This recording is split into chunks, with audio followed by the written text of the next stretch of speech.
Welcome to the Travel Squad podcast, where adventure meets inspiration. We're your hosts. I'm Brittany. I'm Kim. And I'm Jamal. Together we explore international destinations, hike epic national parks, and share unforgettable travel experiences with you, one passport stamp at a time. Our mission is to inspire you to travel by showing you how you can make it work no matter your budget, schedule, or experience level. We bring you along so that you can laugh, get excited, and start planning your own trip. So grab your ticket and your passport. And don't forget your travel insurance. And get ready to embark on a new adventure with us around the globe. Hello, fellow travelers. Hey, squaddies. Welcome to this week's episode of the Travel Squad podcast. Today, we're airing our interview that we did on the Sunshine Travelers podcast about group travel earlier this year. In this episode, we talk through the dynamics of group travel, discuss great tour operators and options for organized group travel, and dive into a few tips to make group travel successful. It might seem easy to travel with a group of friends, but that same group of friends may have completely different travel styles, and we talk about the best ways to navigate that. Scott and Melissa are the hosts of Sunshine Travelers podcast, and their podcast is filled with episodes on destinations, travel hacks, and the Caribbean. In fact, we had so much fun being interviewed on their podcast, we invited them to be on our podcast to talk about all things Caribbean, as they've traveled to so many Caribbean islands and can provide you squaddies with a lot of insight.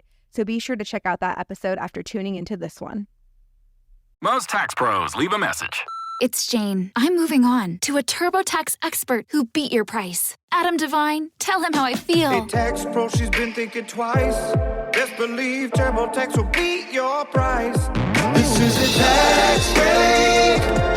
Switch to a TurboTax Live expert and we'll beat what you paid your pro last tax season. Make the switch at TurboTax.com/beatyourprice. TurboTax full service only. Sign up by 12/20/2024 and file by 4/1/2025. Full details at TurboTax.com/beatyourprice.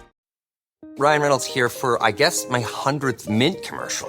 No, don't. I mean, honestly, when I started this, I thought I only have to do like 4 of these. I mean, it's unlimited premium wireless for $15 a month. How are there still people paying 2 or 3 times that much? I'm sorry, I shouldn't be victim blaming here. Give it a try at mintmobile.com/save. Whenever you're ready. $45 upfront payment equivalent to $15 per month. New customers on first 3-month plan only. Taxes and fees extra. Speed slower above 40 gigabytes. See details. Ah yes, the magnificent Trolley Sour Bright Crawler, also known as Trollicus brightolus. The worm's captivating neon colour makes it an easy gummy prey. Trolley! It's a surprisingly sour, invitingly chewy, staggeringly snackable species unlike anything else found on this planet. Eat me! Delicious. Visit Trolley.com to shop now. Trolley, eat me! One of the things we've talked to many of our friends and listeners about is traveling as a group of friends. Everyone has their preferences when it comes to travel. Some people like to get up early and see as much as they can, while others prefer to have some downtime. Some like to eat early, others like to eat late. Some like to grab a quick bite, and others want a leisurely meal. Some like to have everything planned and make reservations, while others prefer to go with the flow. Then there's the topic of budget for the trip. It's one thing to travel as a couple, but adding friends to the mix and keeping everyone happy is a whole other story. Today, we are talking with a group of friends who do just that and record their experiences on a podcast. Please join me in welcoming Kim, Brittany, and Jamal, the Travel Squad podcast, to our show. Hello. Thanks for having us. We are so excited to be here. Thank you, Scott and Melissa, for having us on this podcast today.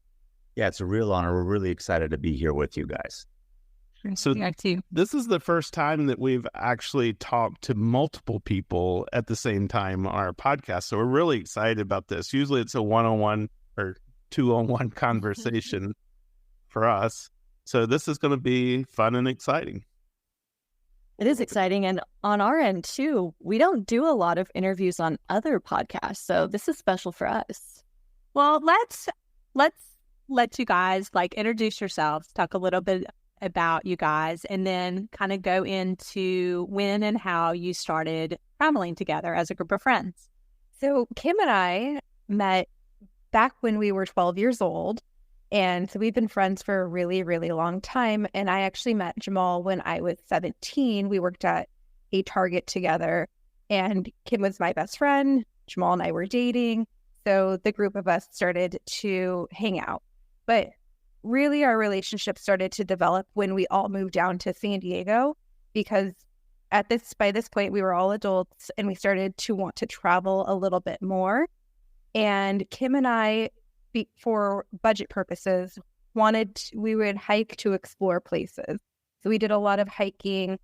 We hiked all throughout San Diego, and we were just talking about all of our hiking adventures. And we decided that we were going to make it a goal to hike Machu Picchu. So we did exactly that. We hiked Machu Picchu, but we wanted to hike I didn't want to leave Jamal out. And of course, Kim didn't want to be a third wheel. So we invited another friend along, Jamal's sister, and we all did this great epic trip to Machu Picchu. We did the hike on the Inca Trail. And from there, our travel started. And then on a trip, Kim actually came up with the idea of the podcast. And that Machu Picchu trip was actually my first time ever going on an international trip. I never did a lot of traveling growing up. I was 26 years old when we took that trip to Peru. And immediately after, we planned another trip to Mexico City. And then it was just bang, bang, bang, trip after trip after trip for a good 3 years until we were in Mexico City again and happened to start talking about this travel podcast. I had fallen in love with podcasts. As fellow podcasters yourselves, you probably listen to a lot of shows too.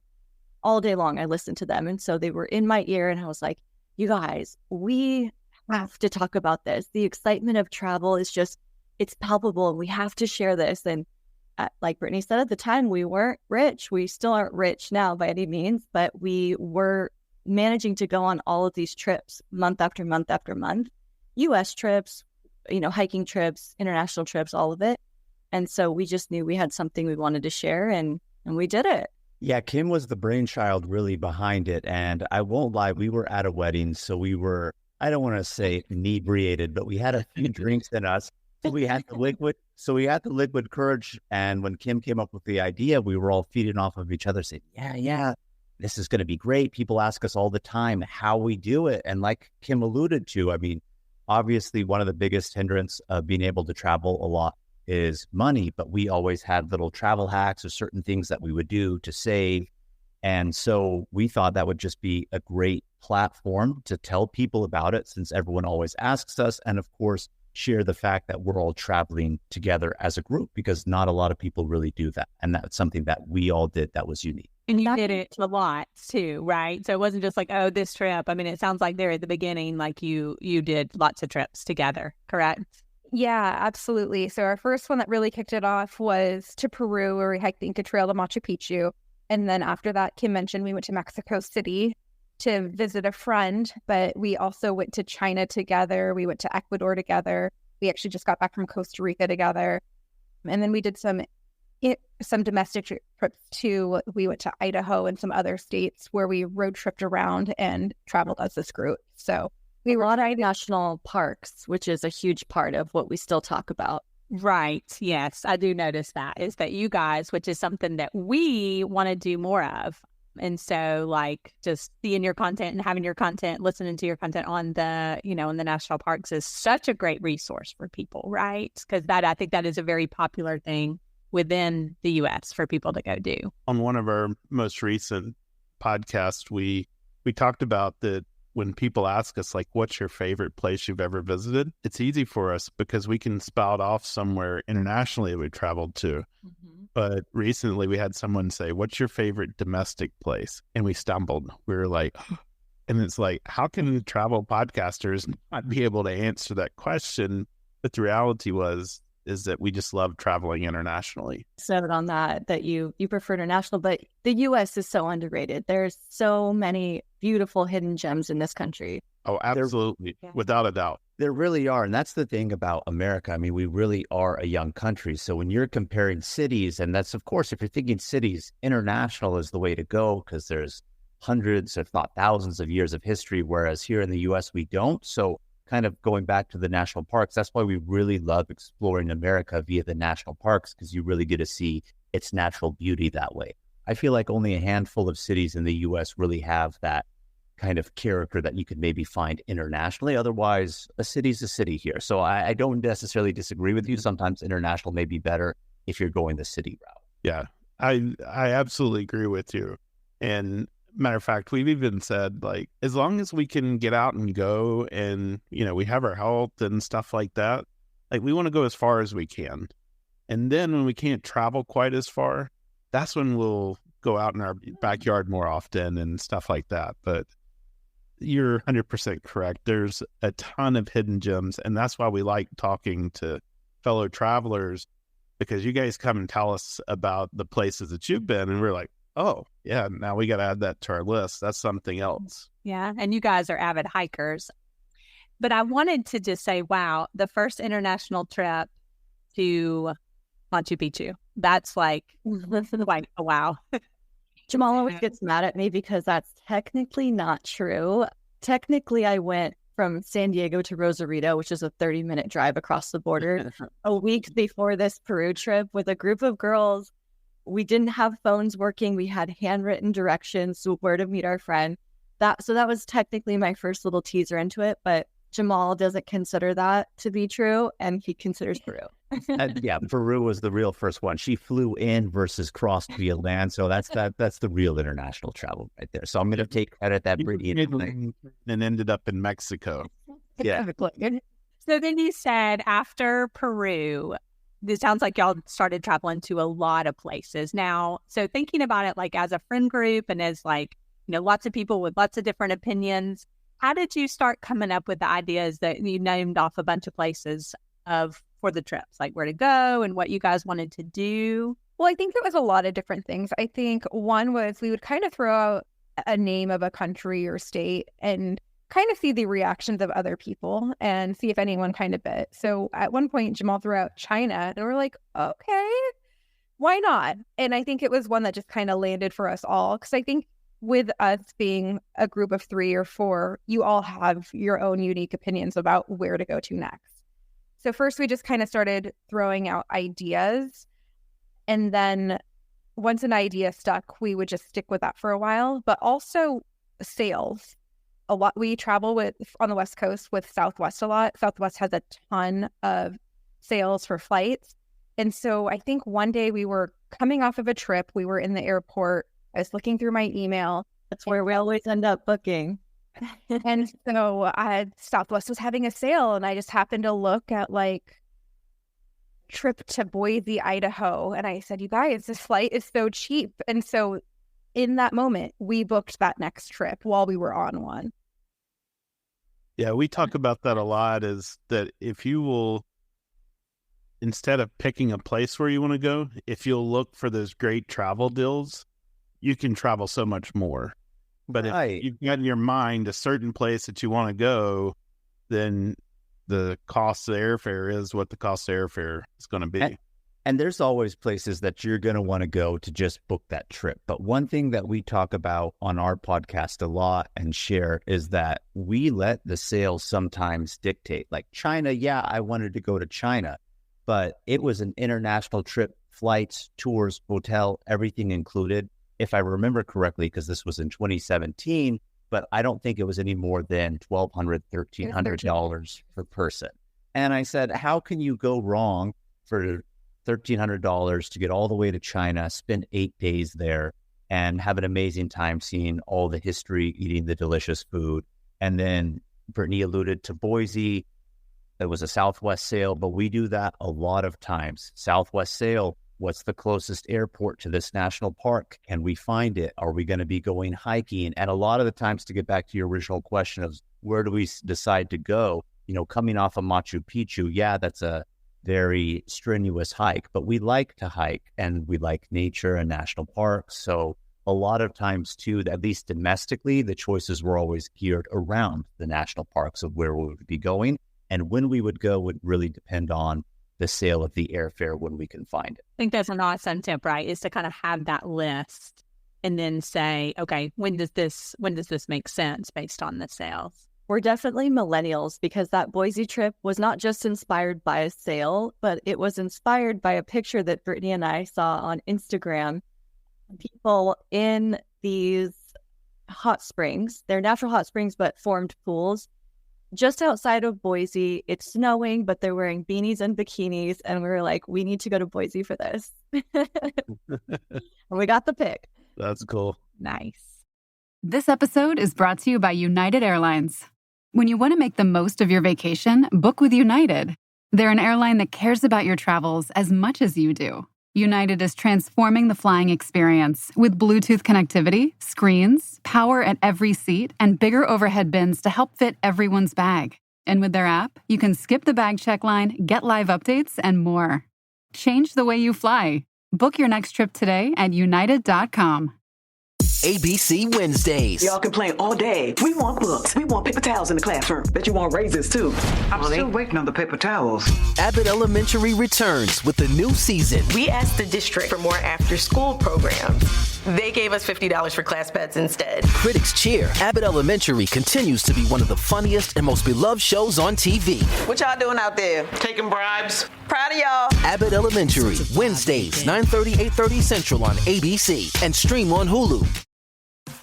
This episode is brought to you by Opill, the first over-the-counter daily birth control pill available in the U.S. Opill is FDA approved, full prescription strength, and estrogen-free. Plus, there's no prescription needed. Finally, the days of needing a prescription for birth control are over. Opill is available online and at most major retailers. Take control of your health and reproductive journey with Opill. Birth control in your control. Use code BIRTHCONTROL for 25% off your first month of Opill at opill.com.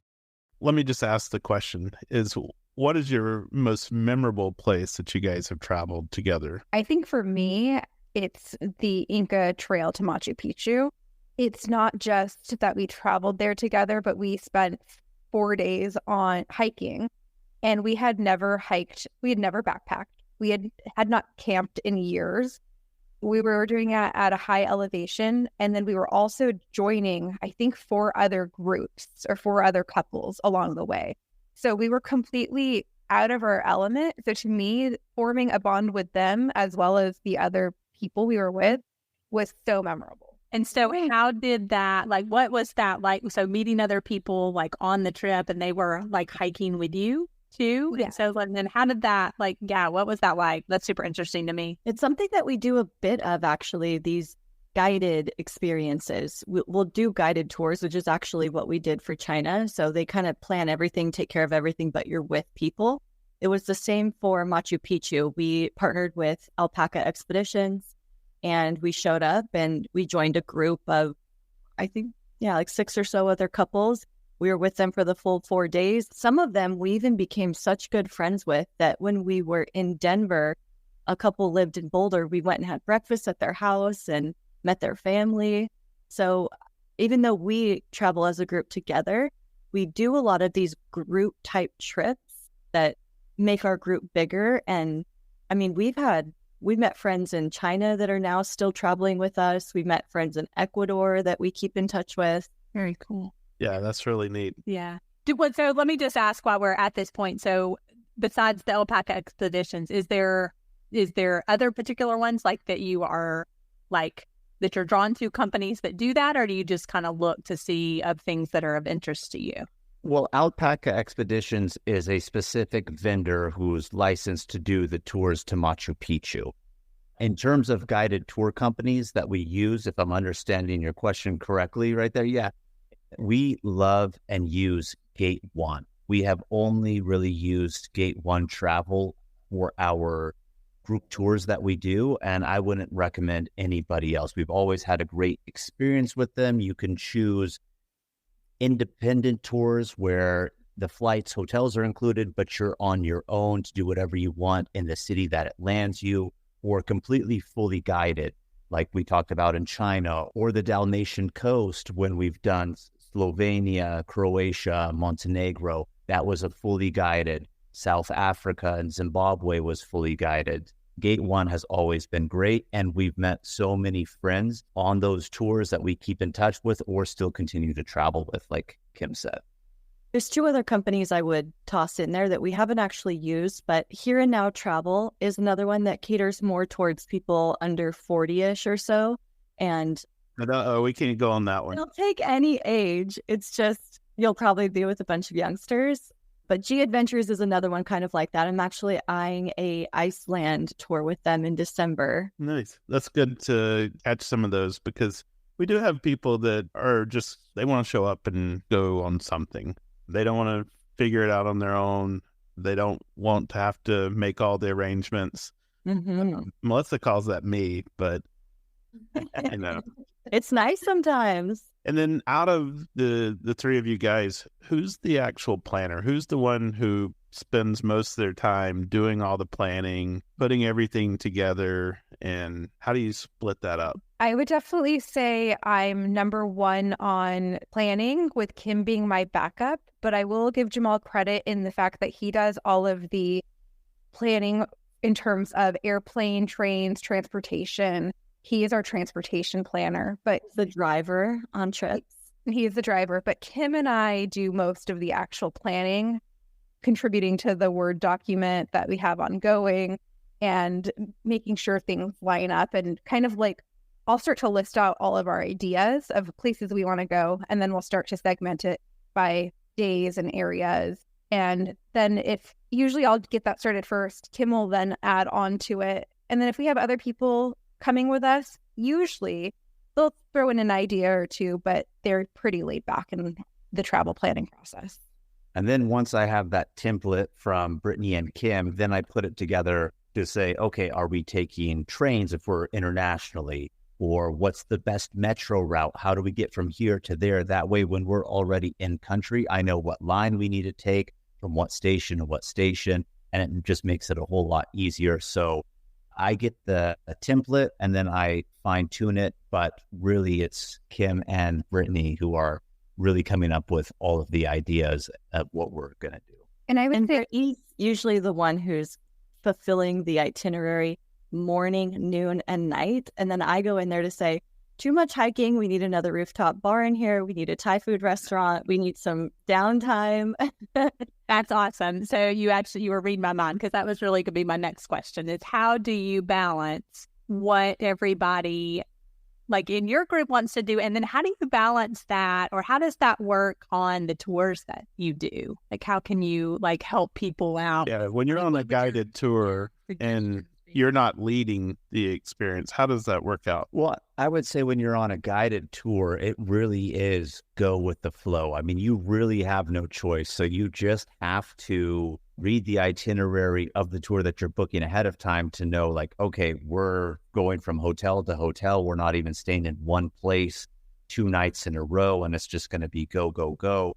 Or some of them, of the guided tours, they do have free days, or you're only doing something for half the day, then the other half of the day is at leisure. So you can fill that with relaxation or your own time to do something that you want, but the tour's not doing. So I would say that one's easier to balance because of that, but also harder too, because at some point you really have no choice depending on how extensive of a tour that you booked. In terms of us traveling together, I'll let one of the ladies take that question too. You know, we've kind of developed a reputation for being travelers and planners, and the people that come along on the trips with us, our other friends, they don't typically want to contribute much to it. They really want us to plan the trip, and they kind of treat it as a guided tour of their own, really. I was just going to say, yeah, we often travel, as Kim mentioned, we met a couple in China who actually live in the U.S. They're from Oklahoma.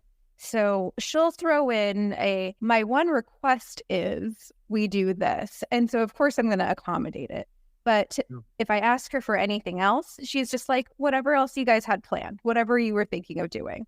And she just likes to show up for the rest of the trip. Most of the time, people haven't even read the Google Doc itinerary that we put together. They just show up blind. I will say I did. Scott has become more of a planner now. Sometimes when we have a lot going on, you know, just between podcast things and different things. And so our recent trip to Curacao, he actually planned a lot more, and I got blamed for that. Did you not read that? So totally understand that. Brittany and I will have a little bit of those bickerings too, because she'll fill it with a lot of stuff and I should probably go in and look at the document. And if it happens to be a trip where I really am only driving a rental car and don't really have to worry about figuring out transportation in a city, we have that dynamic going on just as well. So Kim gets to witness it all sometimes. So it's not always perfectly smooth sailing, right? Never is. What tip, I guess, would you have for people to be able to, travel as a friend group? I liked your suggestion, Brittany, about, asking, or your one friend says, this is the one thing I want to do. I mean, I think that might be a great suggestion that you would say, everybody, okay, like chip in something, like what is high on your list to do? We've done that when traveled with our grandchildren. But like, what tip would you have for people traveling and planning a trip together? Go ahead, Kim. My biggest tip would be to actually take the lead. Most people in a friend group won't actually take the lead to say, here are the dates we're going to go. Here's some hotels that we could stay in. I booked it. Who's coming? Like, they want someone to do it, and then they'll follow.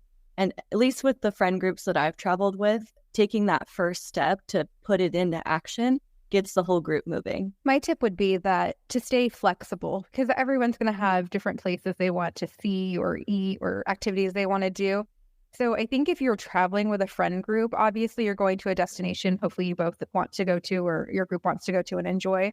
But there has to be some flexibility. You can't just be completely hard on the schedule and not have any leeway, because with reality happening, everyone's going to have a different opinion, and you just have to let it flow a little bit and just kind of weave in and out of a fluid itinerary that everyone can enjoy. Because if you're traveling as a group, you want everyone to enjoy that experience. It's not just your vacation, it's their vacation too. When you do a group travel like that, do you spend the entire time together, or do you have some time set aside where like you can kind of go off and just do your own thing and let everybody have a moment where they can go their own way inside of a location? That's a great question. We do, sometimes we're with each other most of the time, but most often we'll have some times away from each other. For example, we had mentioned we went to South Africa. After going to South Africa, we landed in New York. We spent a few days in New York. Jamal really wanted to go to was it a Yankees game? A Yankees game. I had no interest, absolutely no interest. Jamal's sister had no interest.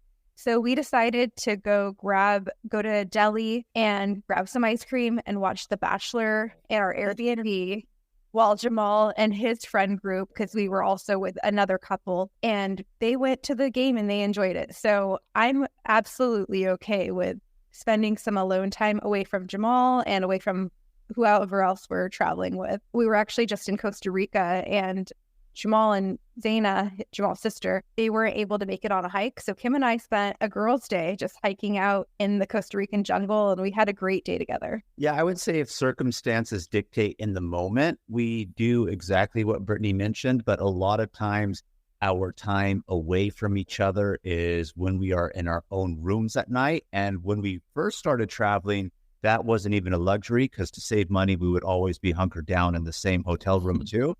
So that space and luxury is something that's come with time for us. But for the most part, we have never really like plugged it in to say, hey, we're going our separate ways, unless there has been something in an itinerary on a place where we've been where we just couldn't come to a consensus. And we said, all right, we're going to do this. You guys do this. We're going to meet back up here. But that's far few and in between, but it does happen. And I think that's a great tip for people, because you think, oh, we're doing this trip together. We literally are going to do everything together. But no, like if you had different couples, like go on a dinner date on your own, or like you said, go to a ball game, go do an activity that you like. So I think that's a great tip. And so Jamal, one of my domestic things that's on my bucket list is to go on I'm a Braves fan. I want to go on a road trip with them. So like when they're doing a 3-city road trip, I want to go to all the games on that 3-city trip. I'm right there with you on that one. That one, I mean, I'm in New York, and I know at this point in time, it's not the original Yankee Stadium, but Yankee Stadium's iconic. It's like another time when we were in Chicago, I said, I have to go see a game at Wrigley Field. And I've been to Boston, but it hasn't been during baseball season, but you better believe I'm going to go see a game in Fenway one day. So I understand that. I can talk baseball all night, so we'll move on. Why don't you guys tell us a little bit about your podcast? So not only do you travel together as a friend group, you also decided that you would, as you said, you would start capturing this in a podcast. So tell us a little bit about that. Our podcast is called Travel Squad Podcast, and our mission is to bring the excitement of travel into the podcast audio form. Back when we started, there weren't as many good podcasts as there are now. And so we were trying to listen to them, and they weren't capturing how exciting the anticipation of a trip coming up is, or when you come back for a trip, how you're on that high for a while. And so we wanted to bring that. And we also wanted to show people that you can work full time and you can still travel. You can have any type of a budget and you can still travel. So we wanted to give specific details on trips that we would take after work on a Friday, fly in before work on a Monday, and how we would make that happen, exactly how much we spent and how we saved money if we didn't, have a big budget for it. And I think that's really been our mission over the last 5 years that we still hold today. I have a colleague that one Monday morning we were talking, and so I asked her what she had done over the weekend, and she had actually traveled to Morocco. And I was like, you don't just travel to Morocco over a weekend. I mean, what are you doing? She's like, yeah, we went to Morocco. I think maybe it was a 3-day weekend for them, but oh my gosh. So it sounds like that might be a little bit of what you're talking about. Maybe not quite so extreme. Yeah, usually not so extreme, but you guys have the luxury of being on the East Coast. And as you guys were talking about, you prefer international travel. Well, it's so easy for you guys because you're around so many different islands, and then you're not far from Europe. Whereas for us, we have to go across the entire United States and then still go to Europe, So for you guys, it's a little bit easier to do those international trips. It's funny because we actually just talked about that. For me to go to the West Coast, though, I was in Las Vegas last week for work, and it took all day to get there. Mm-hmm. So, early my day and then get there in the afternoon, we just kind of look at it as when you're going overseas like that, you're going overnight, you're going to sleep, most likely overnight anyway. So it doesn't really count into that as much as like when we're traveling from the East Coast to the West Coast, and it just literally takes you all day long to get there. Yeah, that's such a great point that you make, Brittany, because we just don't think about that, right? We can hop to the Caribbean, we can hop, to Europe a lot quicker than if you're on the West Coast. That's interesting. At some point in the near future, I'm going to move to Florida, and then I'll be following in your footsteps with all of the Caribbean travel. It really is. I tell you, I don't know if you have a certain place that you're looking at to move, maybe be closer to a hub type airport, because for us, we actually have to travel like to either Atlanta or New York to get to South Florida. So wow. You might want to keep that in mind when you're looking. That's true. If you have a choice. But we have found the good thing is, even though now we have a connection airport, if we use things like points and stuff like that, thankfully it's sometimes even cheaper than it was to fly out of Atlanta. And that was something that we weren't expecting. That was actually a surprise to us. So that's been a nice perk. Yeah, nice little perk. Yeah, but so going back to the podcast, you started your travels and you're 5 years into it now? 5 years into the podcast, traveling together, we're going on 8 or 9, if I'm doing quick math correct in my head. So long time. That's great. In the podcast, do you guys focus on any specific areas, or you're just documenting kind of what you do? So I think our podcast, we try to capture as much as we can travel-wise. So we will follow all of our trips, whether they be international, domestic, or hiking trips to national parks. We also like to do roundups, best cities to visit in summer or best destinations to visit in certain seasons, certain months. Sometimes we'll focus on the credit card aspect of things. Sometimes we'll have guests on who specialize in different departments of the travel industry. So we just try to capture as much as we can travel-wise. We've always put out a Travel Tuesday episode weekly, and those are typically 30 minutes to an hour long. And then more recently, we started putting out mini episodes on Fridays that are about 15 minutes or 10 minutes long that are more of those quick hits, like 5 apps you should have on your phone when you travel, or 10 medications you should always travel with. So we have a lot of stories about not having medications or needing medications when you're traveling. So little things like that, just kind of bonus episodes that aren't necessarily documenting trips that we've taken, but still adding value to the traveler. Where would you say, so for a lot of our listeners, like this will be the first time that they've heard of Travel Squad podcast. So where would you have them start, maybe in your podcast lineup, to kind of get a feel for who you are, or like how could they kind of find content that they might be interested in? I think our website would be the best place to search for it. travelsquadpodcast.com/episodes. There's a search bar in there, so you can search destinations that maybe you're interested in traveling to. That's actually how most people find us, right, guys? People are going on a trip, they're searching in Spotify, they come across our show. But you can do the same on our website. Everything is categorized there. We also have different categories for national park trips, international trips, U.S. trips, or tips. So you can kind of just see what pops up when you click on the category too. And that's perfect, because if you are looking then for hiking destinations and you guys' advice, like that would be, you guys would be totally the place to go for that. Because that's not, we haven't done, besides just little short hikes. So, a friend recently said to us that she wasn't really into podcasts because she feels like she has to start at the very beginning. And I thought that was really interesting, because although some podcasts are like a series, a lot of travel podcasts aren't necessarily. And I told her, why don't you just pick up where you find an interesting episode and then just bounce around in that? And I think that can be said for most travel podcasts. You don't have to start at the very beginning.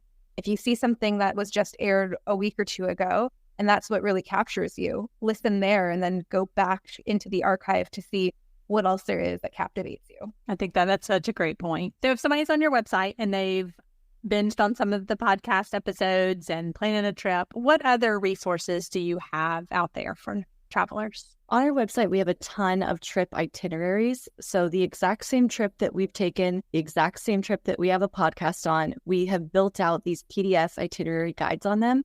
For longer trips, like a week or 2 weeks, they could be 30 pages long, and it takes you through where to fly into, what to do on day one, morning, afternoon, night, where to stay, where to eat, everything we did basically with the learnings that we had, how much it costs, squad tips, like buy your tickets early because the line is long. And we have quite a few of those now that some are paid that you can download for anywhere between $10 and $30 depending on the trip. So very, very affordable. But we also have a ton of free itineraries that Brittany has been doing so much work to develop so that anyone can download. And those free itineraries are for the shorter, like 1 day, 2 days in a major U.S. city doing something, just a quick little guide. So those are little teasers for people to just, one, find some good stuff to do, but really see the meat and potatoes of what are going to be in those other itineraries for those longer trips that we have more internationally, or week-long road trips that we've done, things of that. It's almost like you're on the group trip with us, because we are doing all the planning for you and all you have to do is show up and have fun. And then they can listen to the corresponding podcast episode, right? To kind of like hear about that trip and then have that. That's awesome. And because I think that is a big hurdle for people, is not like knowing where to even start when planning a trip. So you'll have done a lot of the work. And that's sort of what we've been doing for a really long time is, we would get the Rick Steves guide.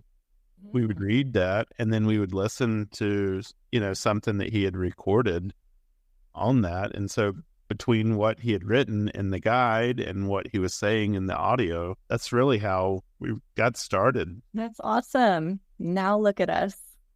So we kind of teased this before, but let's come back around and talk a little bit about budget, because when you're traveling with different groups of people, so like how do you make that piece of it work? Especially if people want to do like credit card points and miles and rewards and stuff like that. I think you two would be way better to answer this one than me. Well, in all honesty, sometimes we have not really talked about a budget, because if we're doing it domestically, a lot of times, a lot of us will fly Southwest. And for a very long time while we were traveling together, Kim was still in San Diego before she moved to Austin. So whatever the flight cost was for Kim, it was the same for us, and we knew it. And if it was going to be expensive, then we weren't going to do it or pivot to something else. Now that we're in different cities and trying to meet up somewhere when we get together, it's kind of harder, because then we'll say to ourselves, well, the flight for us is not very cheap during this day. it's better here. We'll see how it matches and we'll try to coordinate that way. But in terms of an overall budget for a trip, it's never really spoken because sometimes a lot of our bigger international ones are the guided tours, which usually give you a lot more bang for your buck. So we have been fortunate enough in our travel group to avoid that. Now, that's not to say that the topic of budget doesn't come up, because if we've taken a few too many trips recently or in the year, so to speak, and one of us throws out an idea, we'll say, hey, we can't swing that right now. How about this? And then we'll do it as a pivot or postpone that trip to be at a later time. I also think, too, when we're in the planning process, if Kim, for example, says, I want to see if the Atlantis in Dubai, we're going to see, is that possible? And can we all make that happen? But I think in terms of budgeting, our friend group, we're all on the same level where we don't want to go super cheap, but we're also not going to go super expensive unless we have a specific reason to do so. And if we do have a specific reason to do so, then we'll try to fit it in, even if it's just for one night. So who's the most bougie out of the travel group? Well, that's easily going to be Kim. There's no denying that. Although, in fairness to Kim, she mentioned earlier that Brittany's the one putting jam-packed from morning, noon, and night, something in there. And on our last trip that we all took together to Costa Rica, we were staying at some really nice hotels, resort hotels. And again, those were included with our guided package with Gate 1. It wasn't a guided tour, but they piece together the hotels and everything like that. And I started to have the epiphany like Kim and saying, man, as I'm getting older here, I need more downtime. I need to really enjoy these resorts. I told Brittany next time she's really out of luck here, we're slowing it down a little bit. So, those conversations are teased and it will probably come into practice on the next couple of trips where we find that good balance of everybody getting what they want to some degree. But Kim is the bougie one, but Jamal's following right behind her on that. Well, I think you've taught us something. We have not done a lot of these, planned trips, the booked tours or that kind of thing. Although I do get a lot of the emails, just like all the flight deals and the hotel deals. And some of them, it's like, wow, that really, including the airfare, that can be a really great deal. We're definitely going to check out. I'll put a link to some of those in the show notes. We're definitely going to check those out. But that's a great point. That can be a great way to say, okay, like we kind of know going in, right? Everything's planned. Here's the price of the trip. Can you make it? Mm-hmm. And my advice is absolutely do it, because was it 2017, Africa? 2018. So this was at the very early stages of my travels, and my travel budget was a lot smaller than it is now. Africa was quite expensive of a tour, somewhere around $5,000 for the Gate 1 week and a half tour. And so I doubted myself and I decided not to go. And to this day, it is the biggest regret that I have in my life, because I could have, say, irresponsibly, quote unquote, charged it to a credit card. And today I would have had that paid off and I would have those memories and I wouldn't have that regret. So that's my philosophy with budgeting, is just do it and you'll figure it out. I think there's some truth. Yeah, I definitely think there's some truth to that. Yeah. Especially because we like to focus on the memories, right? It's the memories that we're creating. And it's the whole reason that we do a podcast. We've said before that if no one ever listened to a word of our podcast that we published out there, thankfully that's not true, but if no one ever did, we're capturing in our own words, in our own voices, the memories that we've created through our travels. And so that's irreplaceable. Our family, our kids, our grandkids, their kids, whatever, will have these stories that we tell about our travels right from our own mouths. And so I think creating the memories is a huge part of what we are all doing when we travel. Creating the memories while traveling, but what you said, I wholeheartedly agree, because I've said that a million times, is my favorite thing about the podcast, other than really helping people learn to travel better, give them tips, advice, etc., is really the fact that when I'm old and gray, I will have digital audio to go back and listen to re-listen to my trips, bring back those memories, and family, kids, anybody else, they have that same opportunity, and my story or our story really lives forever. So we have 3 questions that we want to ask each of you that we kind of wrap up with. But first, I just wanted to see, is there any other, tips or advice or anything else that you want to share about, traveling together or just about your podcast in general? I would say when you're traveling with a group of people, there always has to be give and take. There's been lots of times where Kim has suggested something, maybe more on the bougie end, that we didn't want to do, but we're all on the trip together. And she needs to have her opportunity where I've wanted to do stuff and everybody has catered to me to do it. So when you're traveling with a group of people, whether it be once or multiple times, there's always that give and take. Just give and not necessarily take, because it's going to make it for a more enjoyable experience with everybody when everybody gets a little bit of what it is that they want and are looking for out of that trip. I'll add on to that too. I think that traveling as a group sometimes has a negative cloud over it. People think we're going to fight or we're going to get tired of each other. But actually, I feel quite the opposite. Even if those things do occur on one-off basis, my friendship with these two would never have been as strong as it is today had we not been traveling so much together. And then, of course, have this podcast together. I mean, Brittany and I have been friends since we were 12, but we've never been better friends than we are today. And my friendship with Jamal as well. So travel can really, really bring you together and keep you together as friends. Well, great. Let's jump into these are the same questions we ask all of our guests. So the first is, what's the favorite place you've ever visited? Ooh, that's such a good question. I love this question. For me, I would have to say Uganda. I don't know if you guys have been at all, but we got to experience land safari, river safari, and then jungle safaris and jungle treks, hiking to see chimpanzees and mountain gorillas in the wild. So that's got to be my number one place that I've visited. We're doing our first trip to Africa in October of this year. And so where are you guys going to? We're starting in Cairo and going to do Giza first.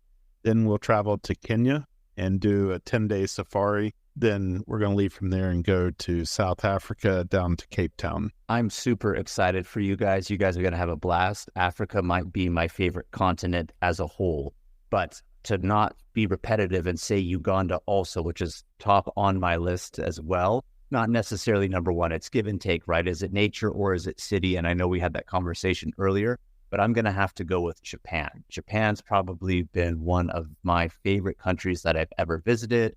For the food, the sights, the history, the culture, the people, some of the most friendly in the world, cleanliest cities I've ever been in. Japan, top of my list for sure. Did you have a favorite place in Japan? I would have to say Osaka was maybe my favorite because I'm a foodie and that's a foodie place in Osaka. But Kyoto, you get that classical architecture and it's really not a metropolis at all. I mean, there's 1.4 million people in there, but there's no skyscrapers. You really have that classic Japan.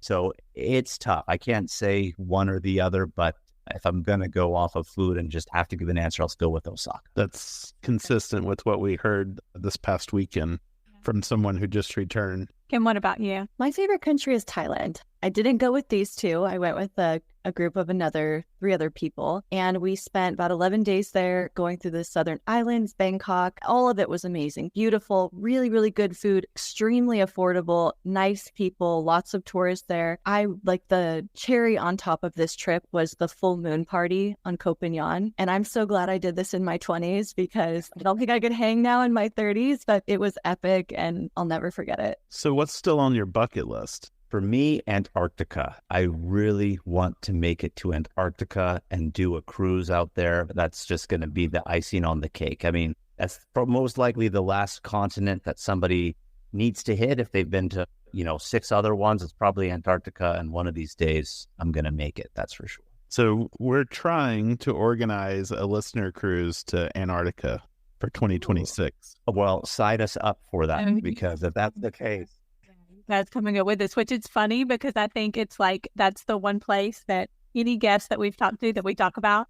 And so I think all of our guests on our podcast are going to be hopefully then be on the Antarctica cruise with us. Yeah. Excellent. Well, I'm looking forward to it. Keep us posted on when it's happening.